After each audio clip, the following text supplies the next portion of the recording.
treatment and not correct isolation, these lesions must also be treated and restored cautiously. There are other types of lesions called non-carious cervical lesions. And what are they? Well, here we see abfractions and abrasions accompanied by erosion. Abfraction is included in the non-carious lesions, and it is the loss of or breakage of the thin layer of enamel and abrasion of the tissue in the part closer to the gums, caused by the strength applied on the tooth. Now, abrasions are generated especially in the neck area due to a wrong brushing with excessive strength. And I would like to say again that these lesions are always accompanied by erosions, and these lesions start in an erosive way, and then we also see abfractions and abrasions. Now, in this part of the presentation, we would like to talk about material selection. The material that will be applied in the neck is very important because it affects directly on the adhesion, resistance, retraction, and long-term stability.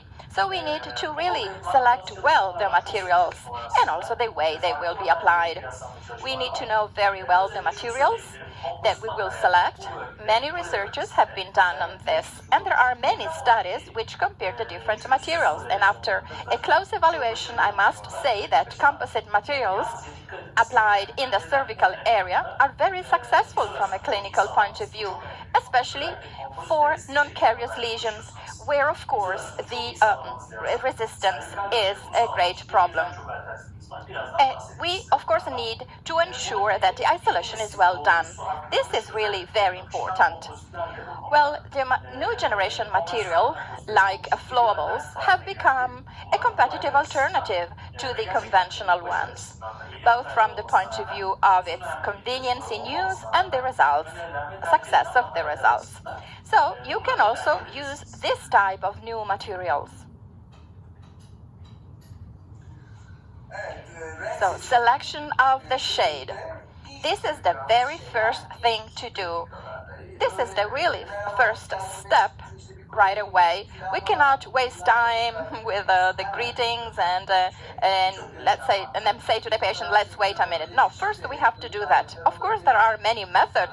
For example, you can take pictures and use various electronic devices, but we prefer to compare the shade, placing the composite in the area.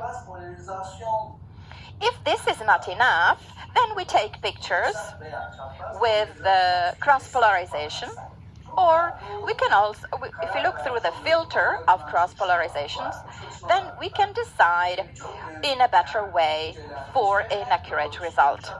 There are various studies that have been carried out that compare various methods to obtain an accurate result. And in the end, it was concluded that the best technique is cross-polarization. Here you see one of the images taken by Bora. The area here, well, here it's best to place it on the neck of the central healthy tooth. It is better to see the color, the shade of the natural tooth, and he used two bodies. Here we see the conventional composite omnichroma, because omnichroma is also the new generation composite, that is to say flowable. So I place this composite on the area and I polarize it. You see that after polarization, the color has perfectly adapted. This is a picture taken with the cross-polarization. You see here, you can see that this composite that does not contain the color pigment adapts better to the natural tissues of the tooth.